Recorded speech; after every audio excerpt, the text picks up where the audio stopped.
Do Go. it. What's up, guys? Hope you're feeling alive right now. I'm Micah Keneally. And I'm Josiah Kennelly. We're your hosts of the Young Adults Today podcast, where we talk about reaching the next generation in our world today. And are you excited to have some fun? I'm always excited to have some fun. So welcome in. We have new episodes every single Monday. So if you're just tuning in, you can go back and you can review, rate, subscribe. Let us know what God's teaching you. Let us know how things have impacted you, your leadership, whatever level that is or means for you. So that'd be amazing if you did that. And today, Josiah, we have an awesome guest. I know that you have come across some of their material when we were out on a date night and everything, but for the person who may not know who this person is, there is another individual on the other side of this conversation. Listeners, are you ready? Josiah, who is our special guest? Would you like to welcome them? You got it. We'll bring on Stephen Miller. How are you? Hey, I'm doing great. How about you guys? We're doing well. It's above Good, zero here good. still, knock on wood. So we're doing well. That's good. That's really good. Yeah, it was 36 when I woke up this morning and I felt so alive because I love the cold, man, but I don't have to experience the cold like you guys do. So, yeah.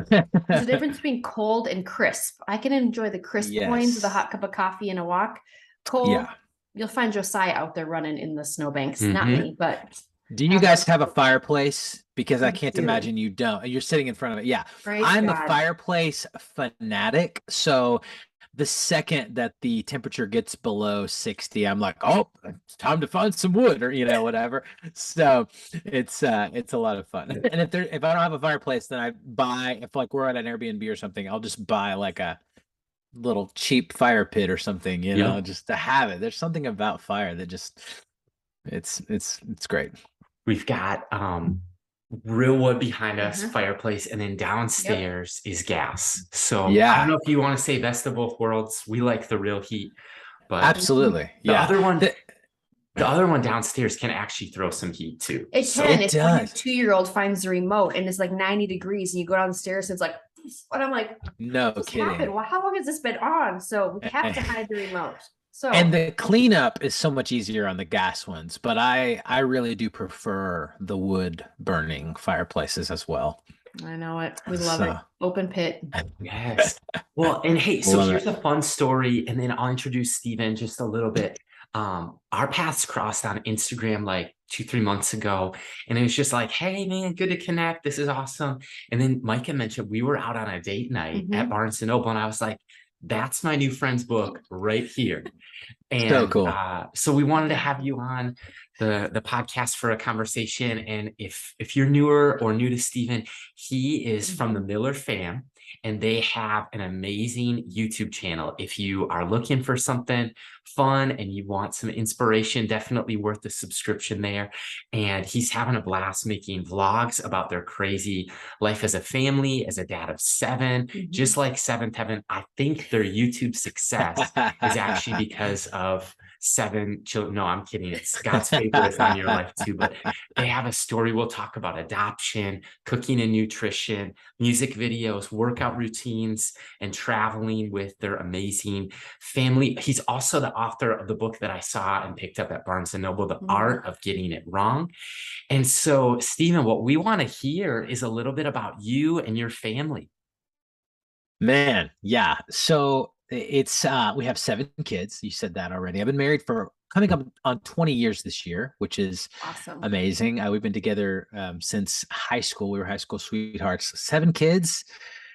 Basically, we've got 2 birthdays coming up in the next week. So I'm gonna round up to those numbers on the birthdays, but 19, 17, 16, 16, 14, 9, and 7 are their ages. And so that means that there's never a dull moment in our house, and I'm perpetually broke.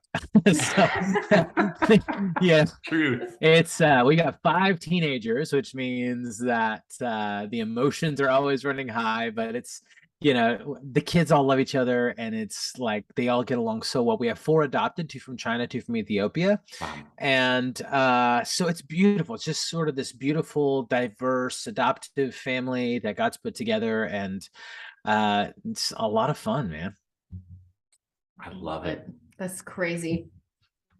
And I mean, I think that one of the things we'll talk about in just a second is your book. But Mhm. before we do, like this morning and even leading into this conversation today, I think where my mind's at and where the listener might be thinking of just is like 2022 going into Mm. the last quarter of the year and maybe even gearing up for 2023. And if we had the ability, all of us as leaders would peek around the corner, it's Yeah. like some of our prayers even are like, okay, God, show us the future, or as Yeah. leaders, help us show young adults the future, things like Mm. adulting, decision making, life, and leadership. And one of the trends right now that I see is even in the news, TikTok is emerging as a social media giant that kind Yeah. of came out of nowhere, nobody Mm. expected. And then YouTube and Instagram, they're trying to Keep up. really keep up with Keep up. Yeah. TikTok. But just for the leader who's thinking about their church, maybe, or they're thinking about how to reach young That's adults in good. our world today,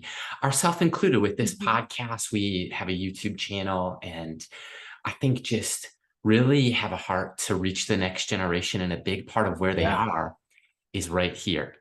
And so Hmm. I'd love to hear your insight about maybe what God's downloading or taught you, or what you're learning about whether it's Instagram, Mm. TikTok, YouTube, and really how to be a bright light in a dark place. Yeah, I would say there's a couple things to that. I mean, the first thing that comes to mind as you're talking about tomorrow is our inability to see that. You know what I mean? Mhm. And our obsession with it. It really does have a way of robbing us of the now if we're not careful. You know what I mean? It can be, I mean, it's just like a literal blind spot. And sometimes, like, I'm this way. I am a citizen of Tomorrowland. Like, I'm constantly dreaming about what's next and how to get there and what to do and how to strategize and all that. But if I'm not careful, I'm missing out on here and now. I'm missing Right. out on the people right in front of me, you know? And as I talk to my kids, one of the biggest things that they need from me is not this, Right. it's this, it's not, for those of you who are just who are not watching this, you're just listening. It's the dignity of my eyes, not the top of my head looking down at a phone. So I think that's a big thing right now, that we're all sort of like, there is something so alluring and addictive and great about this technology that we have in the palm of our hand. I mean, the things that we can do. I mean, I watched, you know, like back in the day growing up watching Saved by the Bell, and like Zach Morris had the cell phone that was like a bag with a brick, and it was like everyone's like, oh my gosh, if I could, and you'd watch, Star Trek, and they're talking to each other on video, and you're just like, wow, I wish we could do that. And now, I mean, those things are like, yeah, that's easy. Like, we do that all the time, every day. I Mhm. mean, who would have ever thought? Used to do high school reunions, and now you just are friends with everybody on Facebook. There's no need. So, Wow. or Instagram or whatever it is. So I think there's something beautiful about the technology piece of that. But if we're not careful, it will sort of rob us of the beauty of this moment. So I would say, beginning with that, a little bit of a caution from a guy who uh chronically gets this wrong. That said, yeah, TikTok has been quite the disruptor. I think that every social media platform is reeling right now. I mean, it's interesting to see, Facebook year over year, Instagram year over year, have made a massive profit. YouTube year over year, massive profit. And I think Facebook, for the first time, just took a hit, actually Exactly. lost Exactly. billions last Yep. year.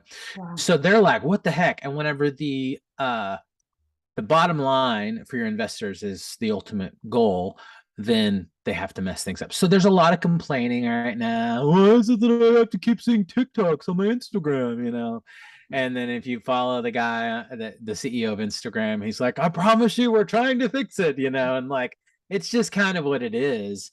Zuckerberg is going on every podcast known to man, trying to be like, look, we're going toward meta. You think TikTok's great? Just check this out. We're going to have a whole Ready Player One world that you're going to get to live in. So I think that that's honestly going to be a major player. Um, I mean, I can't predict the future, but I would say, if you're trying to influence people, I think the number one thing is be Mhm. you, you So know, There's a difference between a flash and a pan sort of viral video Mm, and actually building influence. right. And you can see this with the way the algorithms work, especially on TikTok, is that you can get a video that'll give you 50 million views, and then your next video gives you 5,000 views or whatever, Right. just to have a video go big is not influence. It's not actually giving you any kind of ear for people to listen to what you have to say. So, one of the things that we've tried to instill with our social media platform is that we are building trust, building a community, building family with people who resonate with what we're saying, rather than just trying to come up with catchy content that gets the click and the view or the share or the whatever. Obviously, we want to do that as much as we're able to do that in an authentic way Mm, that is truly who we are.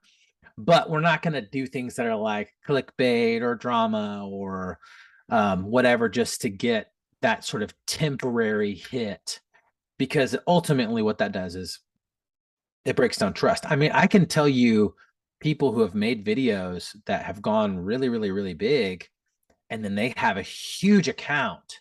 And this happens with YouTube too, not just TikTok or Instagram, but the engagement. I mean, people with 5 million subscribers on YouTube and they get 20,000 views, if that, on a right. video on YouTube, because people haven't connected with you. They connected with a video, they connected with a funny thing, they connected with something that was a cute little dance or whatever, or cooking, but it's that consistency of your message that people want to see. How does this help them? How does this Yeah. bring them some sort of value? And as long as you're building something to get from people, you're not going to have any kind of influence. You're not going to have any kind of lasting stamp on the world through social media. It's got to be about the other person. It's got to be, how can you serve? How can you add value to their life? How can you give them hope? How can you give them a message that changes their perspective or shifts the way that they think about this thing, so that they actually can find joy in the midst of a very kind of dark time? That's right. So I think that's big. No, I think that I just want to jump in and say that I've been thinking about this and pondering deep thoughts wise, like looking at social media as kind of like, if we're not careful, even as creators or people who contribute to good, Mhm. we're at best creating yesterdays, because what's viral today vanishes tomorrow. And so Mhm. we can spend a lot of time chasing the wind, Yeah. create yesterdays. And so I Mhm. love what you're saying about truly adding value and Mhm. helping people see a tomorrow and giving them a Yeah. hope, pointing them to the future and enjoying the present moment as well. Yeah, I think that's important as well. I'm just thinking of, even when, no matter how much social media we create or consume, it can't be the substitute for real deep, meaningful relationships. Yeah. Have friendships, to have a congregation, to have a Bible study, to have friends and family gather around a table. Virtual reality and all those other things have been great. I mean, FaceTime with my parents and Zoom and all those other things have been great for our kids who live cross country, like grandparents and everything. But there's also those friends and foes with everything, right? But it can't be the Yeah. substitute for deep, meaningful relationships when we are designed and created for that human interaction. And friendships can stem, don't get me wrong, from social media, and true friendships can grow. It's just a matter of, what does that look like and what does that mean? And I think of the YouTube sensations, or somebody who's like discovered overnight, and all of a sudden Mhm. they have the limelights on them for however many videos, or their voice or their creativity, which is good in theory, but then they realize that when they do experience that fame, their character, is Yeah. flawed, or they can't handle the weight because the character hasn't been developed, or they're not Mhm. truly rooted in the word of God, or they're not who they thought that they were until the pressure came. So I would even say, for the pressures which we've come out of the last 2 years, and just discovering the importance of social media and church, and just in Mhm. that sense, Stephen, I would love to just pick your brain, for the pastor and leader or church that desires to truly make a difference, that adds eternal value, that has a kingdom building mindset and impact. How do they, or how could they do that through the digital media meeting of people across different platforms, across the world, across the universe? And what insight do you have to offer? And the reason why we pose this question is because when we work with individuals, young adults primarily, and the leaders, we talk to some pastor or some kids and they're like, well, my pastor is Stephen Furtick. You live in North Dakota. You don't attend, you attend online Yeah. and you follow him. Right. He's not really your pastor, but that's how we're viewing people of like, oh, well, Right. that podcaster, that author. How do we as a church become better leaders to understand creating content that can outlast us and not put our name and face on it, but stamp it with the approval and the word of God, and seeing people's lives transformed and changed even beyond, our life on this earth. What do you have to say about that? Yeah, I think one of the things that's tough, is this sort of fast food model, if you will, like the chain model. Like I don't care if you make the best burger in the world. If Shake Shack moves into your town, you're done. You know what I mean? So what the internet has done is given us this instant access to the greatest of the great anytime we want. So if I and it allows my consumerism to really take the forefront of how my spiritual formation exists, right? So not a lot of people can compete with Tim Keller or Furtick or Levi Lesko or whatever. And that's okay because you don't have to. But what that does, I think, is it puts the onus on the leader to create something that is irresistible. And obviously that's done through the power of the Holy Spirit. It's not something that they can manufacture on their own. But why do you go? What is it about going home for Thanksgiving versus doing a Zoom meeting? And we did the Zoom Thanksgiving thing for 2 years. Basically, it sucked. Nobody liked that. You're sort of like, it's like there's a computer and you're trying to eat a turkey or whatever you're eating. It's just like there's no familyness to it. It's not really. And that's what the church is at its core, is a family. It's not a meeting. It's not, in some ways it is a mission, obviously. Obviously God's putting his family on mission, but as a place where we come and gather together in ways that you just can't do. So I would say, I eat a lot of protein. I can't get 200 grams of protein in a day just from eating food. So I take a supplement, right? I take whey protein after my workout. I do whatever. I take vitamins, I take minerals, I take whatever to help me. Some of my kids have some hormone things that they take some hormones to help supplement what their body's not naturally getting.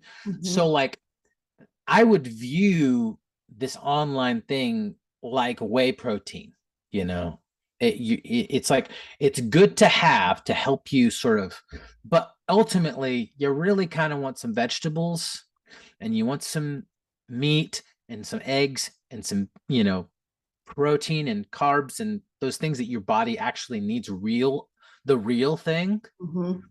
And then you can supplement, to help you really get there. I don't know why I'm going into this nutrition thing, but I feel like we as a church are the body, right? We're a body and we have things that the body needs. And a huge part of that is community. It's family, it's brothers and sisters, it's spiritual fathers, and spiritual grandfathers, and spiritual mentors, and people who can help speak. And the younger teach the older, and the older teach the younger. And they do it in community because there's like a real person right there. It's not like I go on Twitter and I can tell you whatever I want because there's zero consequence to that, right? And as a result, because of zero consequence, the power behind what's being said to me isn't nearly as impactful either.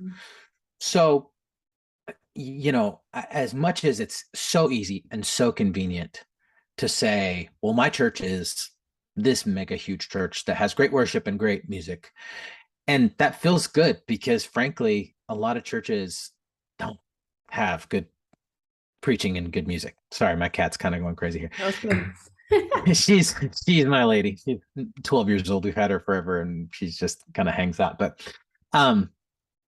so that to say, like, TikTok, YouTube, Instagram, Facebook, great supplements. not the core, not Right. what you know what I mean? And you can put that out there and know that you're going to help people with that.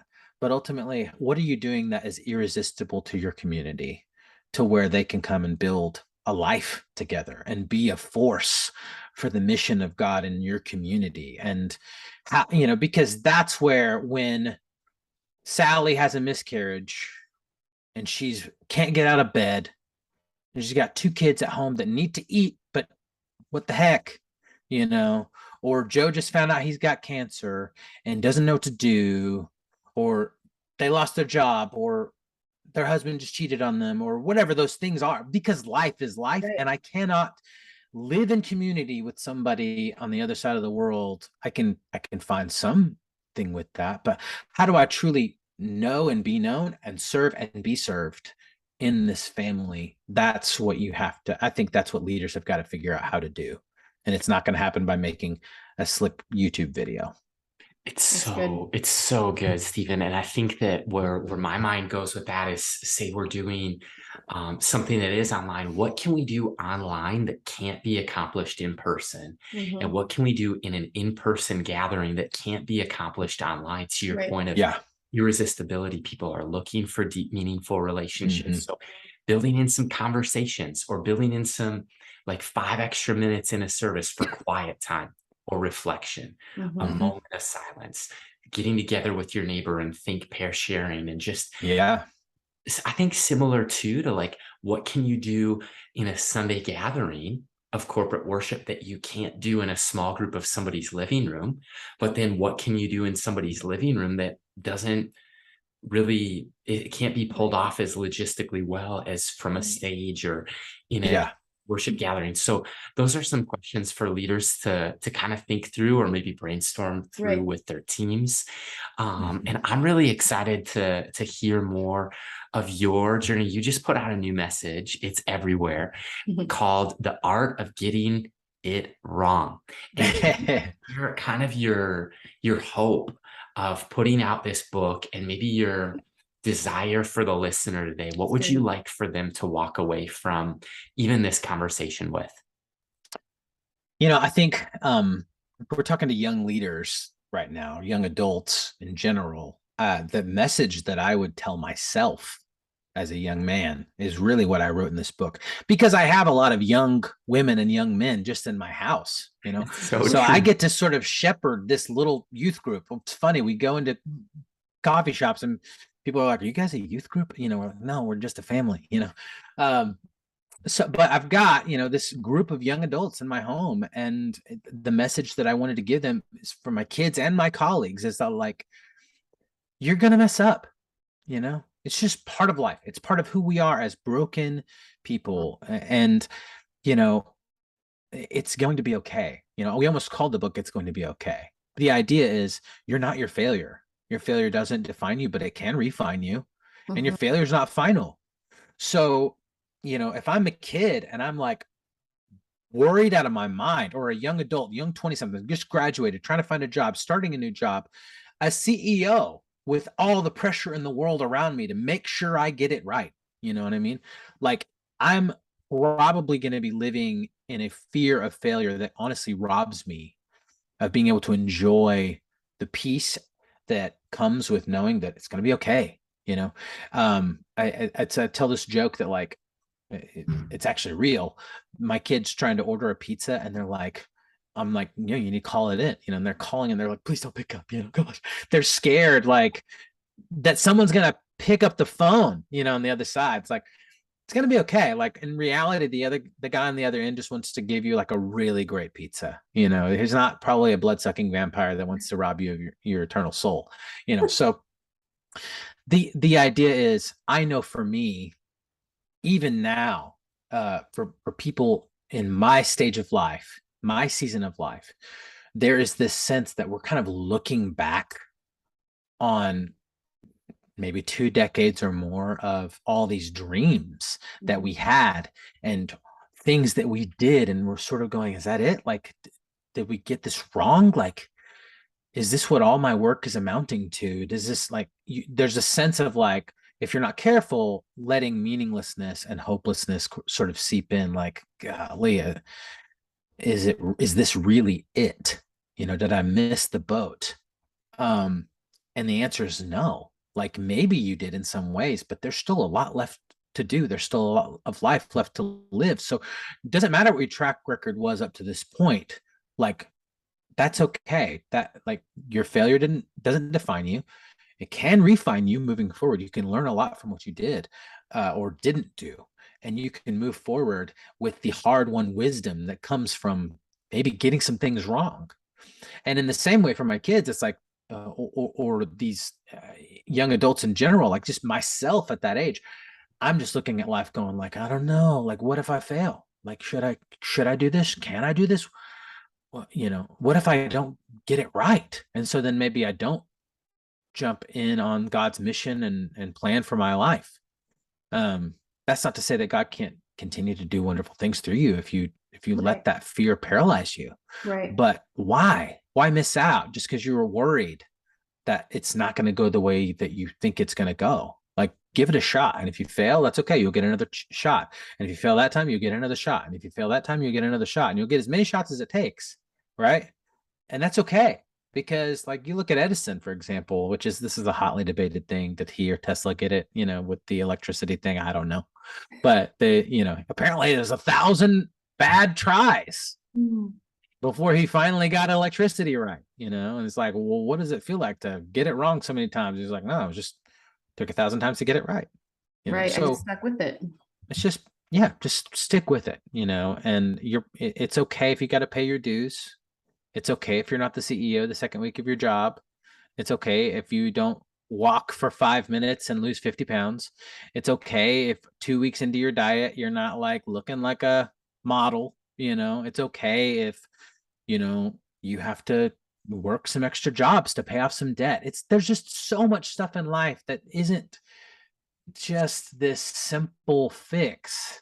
And it's okay if you have to do some hard things and get it wrong sometimes to get it right. Right. I think God has also called us to live a simple life on so many different levels. Like, we catastrophize so much. I think the question we all kind of lean towards is, what if I get it wrong? And I think God's asking, what if you got it right? Like, what if you were in tune with me? What if you understood, like, when the Spirit's speaking, when the word of God is reigning true, when an opportunity comes, like, I'm giving you an option. It's not wrong, right or wrong. Sometimes he gives you things. It's like, I will bless either decision you make.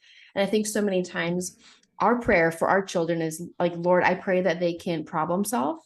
I pray that they can critically think, and I pray that they lean on and lean into the voice and truth of who God is, and that they have access to him 24/7. And I think if we can just peel back some of those layers of the equation that looks like probably a Thomas Edison or whatever on the board, you're like, oh my gosh, this equation is huge. And is it even, can I even do it? 1 + 1 = 2. I think sometimes we just look at the board and God's like, it's this simple. Just be obedient and take that next obedience step. And I know that you just even alluding to having 5 teenagers in your home. Like, that's just a lot of things going on. And oh man, I love that you have 5 teenagers, because there's no room for a dull moment. It doesn't matter. It doesn't matter. But the importance of, like, training your child in the way they should go, and how you parent does impact their futures on so many different levels. You feel a different weight when you are a parent. So if you're listening and you're not a parent yet and you desire to be one, or if you never want to be one, just be mindful. Even you as a leader, your words carry weight, and how you lead also impacts people and their families as well. So Stephen, the question I would love for you to lean into, having 5 teenagers, realizing the oldest one is kind of being off into the real world of adulting, more or less. Why do you believe that young adult ministry is so vital and important in this day and age? Yeah, I mean, so I think more than ever, we have this loneliness epidemic, and we kind of thought social media was going to cure that or something, because now we can remove all the awkwardness from making friends because I just got to slide into somebody's DMs or whatever. But in reality, it's just like an ever-present, like, comparison game. And what am I getting enough likes? Is this getting enough whatever engagement. Like there's this pressure to perform Mhm. for everybody all the time. And when you don't get that, then it's like, what's wrong with me? Why is, so I think number one, the reason young adult ministry is so key is because like the heart longs for friendship, the heart longs for community, and you know, they need to have a safe place to go and discover who they are. And like in reality, the world and the culture is constantly trying to shape them Mhm. anyway. So to have sort of a counter cultural community that says, "Hey, come and let's do this thing together. Let's learn who we are together," as told by the truth of God's word, revealed to us by God Himself, the one who created us. I think that's huge because there's a lot of confusion. I mean, you think about being a young adult and just the hormones, and the like uncertainty of life. What am I going to do? Like, where am I going to go? Am I going to get a job? Am I going to pass my finals? Am I going to marry the wrong person or whatever? You know what I mean? There's just a lot of pressure, and then there needs to be a community where people can process together by the truth of God's word, not by the whatever wisdom of the day, based on really shifting, like it's this moving target of what truth is. It's really awkward and weird, and I'm like, man, I'm so glad that I didn't have to navigate my teen years and young 20s in this environment. Like uh you know like it's already confusing enough, and so then Mhm. to have all these different messages coming at me all the time, like that are lies. Right. In essence, I mean, so much of it is a lie. Well, if the truth sets you free, what does a lie do? It enslaves you. Right. As Yeah. much as fear enslaves you, lies enslave you, which fear is a liar, right? The Mhm. whole idea is like, if there's an enemy, and I believe there is, who comes to steal, kill, and destroy, steal my joy, steal my freedom. It's for freedom that Christ set you free. Steal my sense of belonging, steal my sense of purpose, my sense of value, my sense of worth. I mean, Mhm. if nothing else, with community, it's a place where young people can come together and hear the message that your Father delights in you, and that you're with you, He is well pleased as His son and daughter. That's huge. And to hear that in community with one another, it gives me a freedom to like know that I'm loved and to love people well, because I Mhm. don't need something from them. Good. That is spot on. And we just believe in the next Mhm. generation, Stephen, so much. And I know Mhm. you do as well. And Mm. just hearing your thoughts on God and His word and the fact that we're loved and chosen and secure in our Right. identity because He created us, not on accident, but on purpose. And I know this Mm. question is off script, but it popped into my head. And I would just love to know what you would say to the young person, because when I talk to, say, a teenager or somebody in a youth group or on a college campus, so many of them want what you have experienced Mm. in terms of just YouTube alone. And so, Mhm. like, what would you say to a young person whose aspiration is to become an influencer or to become a YouTuber, like knowing that you have experienced the life that they desire? What would you Mm. say to them? Uh, there's an old Jim Carrey speech that he gave, and he said, "I wish that everybody could learn what it's like to be rich and famous, because then they would realize that there's a lot more to life than that. That's not the key to happiness or whatever." And he kind of doubled down a couple years later. He was doing some kind of uh speech where he was accepting he's like, "I now know the meaning of life is to be a four-time Academy Award winner for blah blah blah blah blah. That was the whole point of this all along, except that now I need to be a five-time Academy Award." It's like an insatiable. You can't. Mhm. It doesn't satisfy you. It doesn't satisfy. So I would say number one, we stumbled into this. I had no desire to be a YouTuber, or I didn't even know you could be a YouTuber when we started this. We just started telling our family story honestly, because we had found out that our son had a rare brain disease called moya moya, and he was going to have bilateral brain surgery. If you're familiar with moya moya, it's a rare brain disease that shrivels up the capillaries and veins and blood vessels in the brain and starves the brain of oxygen. So he had several strokes when he was a baby, led to cerebral palsy, and we adopted him from China. Kind of found out, we knew he had left side hemiplegia, cerebral palsy.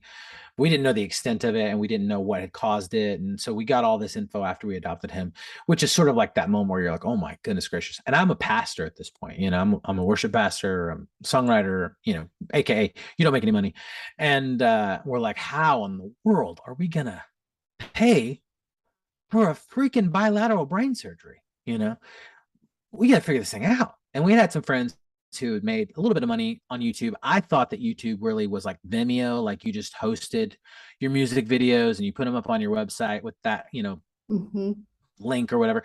And I had no clue, you know. So, but I knew I was making like $30 a month or something on YouTube with my music. So I was like, well, maybe, you know, we can. And a bunch of people had told us, you guys should have a show, you know. And we're like, well, no, because, you know, we do the HGTV or TLC thing or whatever. They're gonna turn our family into like some kind of weirdo family or whatever. And like, we want to protect our kids. We want to honor them and give them all the dignity and privacy that they need. And so we're not going to let them like do some kind of show on our kids and make them look like monsters or whatever, or Christians look like crazy people or what, you know, there's all those things that you're worried about. So we were like, well, you know, maybe we'll do YouTube and we'll just kind of tell our story that way. And maybe some people will be encouraged to adopt and, you know, not be afraid to adopt special needs or adopt older kids, because we adopted our two sons from Ethiopia. They were 5 and 3 when we adopted them, and we adopted our other two from China when they were 12 and 2, and both our two Chinese kids were special needs. And so we were like, you know, God still got us. Like the world didn't fall apart. Maybe we can encourage some people with this thing. And then it just sort of like, you know, took off. So I think from that regard, like our goal was never to be YouTube influencers or social media influencers in general. Am I grateful? Yeah, I mean, I'm so grateful that God's really given us a platform to spread hope and to spread you know, the truth of the gospel and really kind of show like what, like, hopefully a normal Christian family lives like. Maybe they don't all have 7 kids and adopted and all that kind of stuff. Maybe they're not quite all as crazy as we are when it comes to just like saying yes to whatever God says to do. But like the idea is like, you know, this is just us living a life as believers. You know, there's nothing really special about it. It's just sort of normal everyday life.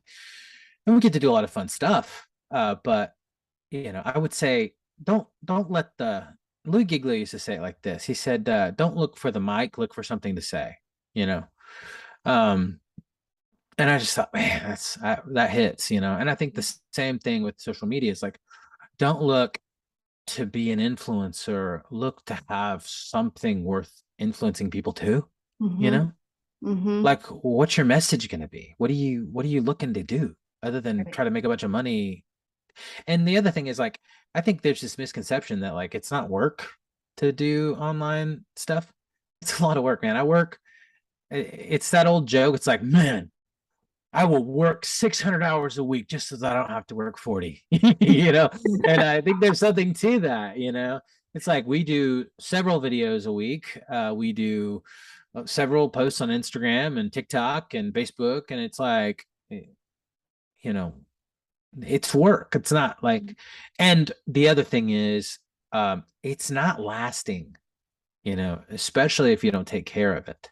Right. If you don't tend to it and build a community of people who are invested, it like, it's not like, you know, it's like being a really great athlete and spending your whole life to become the best athlete in the world. And then you get hurt your first game, you know, and sure, you got that great contract, but that's it for you for the rest of your life, you know? So like, we know right now this is a wave and we're going to ride it. It's a season. We're not guaranteed to be doing this even next week, you know? At any point, Instagram could change everything. YouTube could change everything. And we're just like, okay, I'll go do something else now, you know?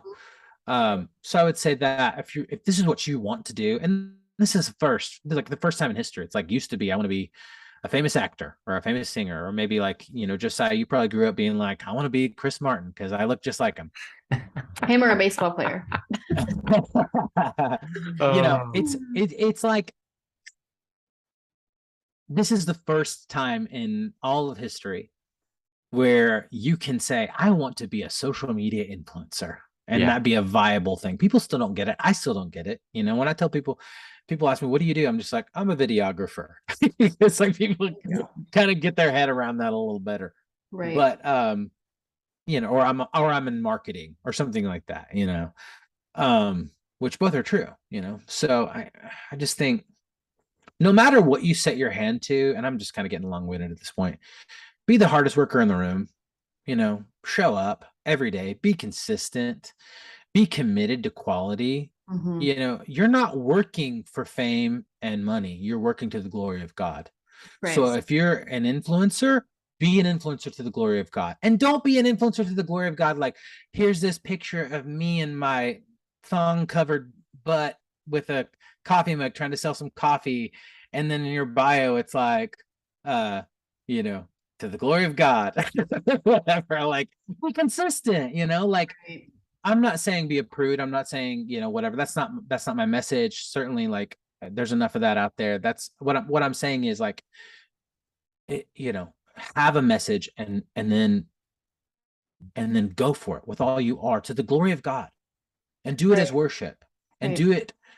do it as a mission, and do it as a way to make the world better, and do it because like it's a dark place and the hope of the gospel is the only hope, Yeah. Right.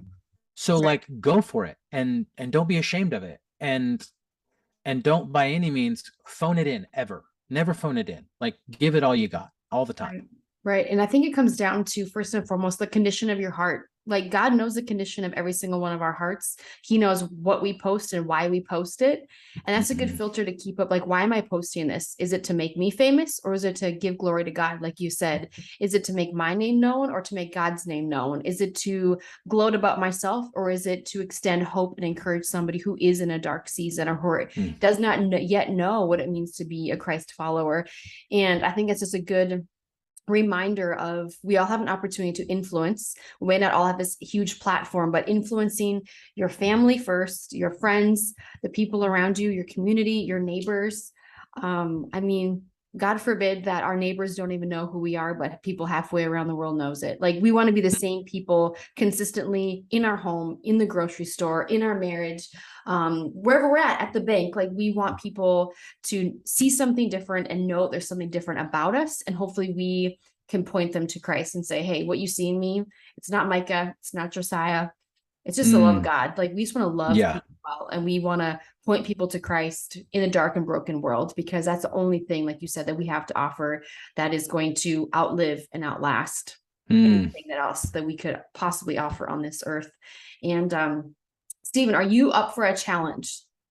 Always. All right, so we've got 5 in 5. So we Okay. have 5 questions, 5 minutes. Here we go. Question number 1. What's something that you are into right now as a hobby for fun, maybe outside of work or ministry type stuff? I am notoriously bad at having hobbies because I always want to make them a business, so that I can make money, because somehow I work it out in my head that, if I can make money off of it, then I can justify the expense of having the hobby or whatever, which has worked out pretty well for me thus far. But something I haven't yet figured out how to make money on is watching movies, and I am a total cinephile. So, I think that's probably actually, yeah, I really like movies. I'm a big fan. I'm quoting them nonstop. So yeah, that would probably be the big one. Well, that sets On up that the note. second question perfectly. Favorite movie that you've seen maybe in 2022 so far? Oh, so far. Okay. Well, best movie of all time is Braveheart. Um, but best movie I've seen this year so far.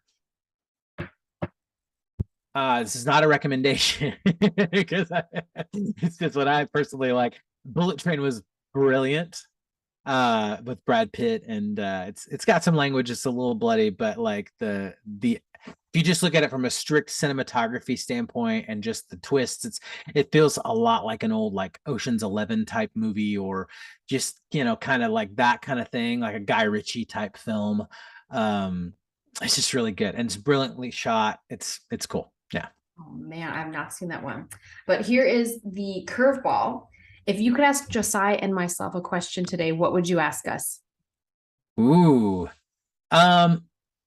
What do you think that, and this is just purely selfish from my standpoint, what do you think that people like me could get better at doing to encourage the next generation? Because in some ways we're just telling our story, but like we're doing it for that purpose. It's to try to show people the hope of the gospel in everyday life. But what could we do? Not just me, not just my family, but just, I would say, influencers in general, who that's their hope and that's their goal. Where do you see the need in that regard, and how can we do better at that? Oh my gosh, it's a great question. I think the conundrum that is heartbreaking to me is that 18 to 30-year-olds largely are missing from faith. And both those who grew up inside of a faith family or a Christian home, and those who grew up in a normal family outside of a Christian home, they're largely, both groups are missing from following Jesus. And so I think that it has very little to do with Jesus, and just more to do with maybe how we, the church, have painted him poorly or misrepresented it.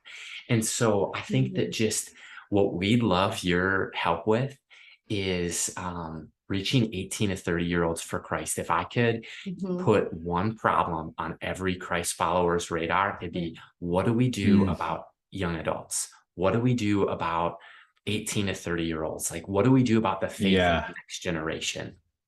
And I think that your mind is creative, and so many other influencers are as well, but it's like, how can we use creative ways to reach people who've never been reached before with the gospel in creative ways? Like, we're enlisting your help and others of something about it. Yeah, it's good. Oh man, my mind goes a million different directions, but one I've just been pondering a lot the last, 2-3 months, because I'm mentoring some girls, is there seems to be, because of social media and because it's at the forefront of everybody's fingertips and mind 24/7, from the comparison trap to all these different things, I've found that many young adults are vicariously living through other people's stories and other people's lives. Yeah. And it's kind of like you almost have that escape if you're going to watch a Jason Bourne. It's like, ooh, I wish I was Jason Bourne. Like, what would I do? Yeah. Sometimes like young adults are having a challenge of like sifting through and deciphering the fact that following Christ is not boring and should not be boring. So how do we, like Josiah said, how do we paint the true adventure that God has before every single one of us, and it looks different, and encourage people to discover that? But it's more or less like, how do we help people discover that if we're not doing life with each other? So I think bringing people back to a Bible teaching, preaching, healthy church that does community well, centered and built on the cornerstone, Jesus Christ himself, that doesn't lose themselves in the smoke and the fog and the lights or the stories and the testimonies only, that each and every single person, young adult, has a story and a testimony to share, but not focusing on the testimony of 80% of my life and I'm bad, 20% what God did. It should be the reverse. 20% of this is who I was, but this is who God is, and I can extend an invitation to you too. I'm not the answer, but God is the answer. I don't know the hurts, hurdles, and hangups. I can relate on some levels because they want truth and because they want authenticity, but pointing people to Christ, that he's the one that you should be, leaning into. I'm not God. I'm not the Holy Spirit, but I can point you to him, So knowing that they're one invitation away from experiencing heaven instead of hell, essentially. And I think that's a false picture, is like, it's a get out of jail free card when you say yes to Christ. And it's not going to be easy, but it should be a fun, wild adventure. And your life can be radically changed. You don't have to vicariously live through somebody else's story when you are your own avatar. And it's like, just live the life and discover that along the way. I would just say that. That's what comes to my mind. Maybe that's very That's long. good. No, that's great. That's great. Okay, so love back that. to you, Stephen. Ooh, question 4. Fourth question out of 5. Maybe what's one place that you would want to travel if you could go anywhere? Oh man. You know, I have a top 3, and Lauterbrunnen, Switzerland is probably number 1. New Zealand is just as a whole. I just want to go to the Milford Sound and go to Hobbiton, and then probably my 3rd is Iceland. Totally. And I think because I want to see the Northern Lights, we have flights booked for my 40th birthday coming up in March. My birthday's in April, but March is like the last month that you can actually see the Northern Lights until the fall. So we're going to go a little early and go to Iceland and see the Northern Lights. So that is a big one. Those are the top 3. I mean, I would see the whole world if I could. Like, I think that's one of the most beautiful things about being a human, is that like we're created in the image of this brilliant creator God, and he gives us this longing to see beauty because he communicates himself to us through it. And there's something about like being caught up in the beauty of an old world city, or thousands foot high mountain, or the vastness of the ocean, that reminds us of our place, that like we're a part of something much bigger. Mm-hmm. And that the world is not about us, but we get to be a part of it. That's a pretty cool thing. So yeah, that's a long answer to that question, but hey, happy you early get birthday. me excited. Lights are extra beautiful that day, you guys. Pretty cool. Head up there. But here's Thanks. question number 5. If you could leave the listener with one word of encouragement today, what would you leave them with? I know it sounds maybe a little bit